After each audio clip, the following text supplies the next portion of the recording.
জীবন মৃত্যুর সন্ধিক্ষণে থেকে জীবনযাপন করছে উল্লেখ করে বিএনপির জাতীয় নির্বাহী কমিটির ক্রীড়া বিষয়ক সম্পাদক ঢাকা মহানগর উত্তরের সদ্য সাবেক সদস্য সচিব আমিনুল হক বলছেন, আওয়ামী সরকার নিজেদের ক্ষমতাকে ধরে রাখার জন্য বাংলাদেশের সবচেয়ে জনপ্রিয় নেত্রীকে মৃত্যুর দিকে ঠেলে দিয়েছে।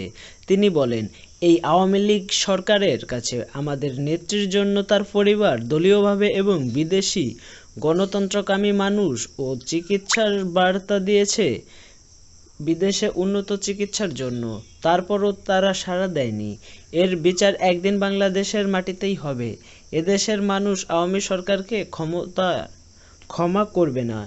মঙ্গলবার পল্লবীর ২ নং ওয়ার্ড কমিটি সেন্টারে ঢাকা মহানগর উত্তরের পল্লবীর রূপনগর থানা বিএনপির আয়োজনে হাসপাতালে চিকিৎসাধীন বিএনপি চেয়ারপারসন বেগম খালেদা জিয়া শারীরিক সুস্থতা কামনায় দোয়া মাহফিল নিয়ে তিনি প্রধান অতিথির বক্তব্যে এসব কথা বলেন।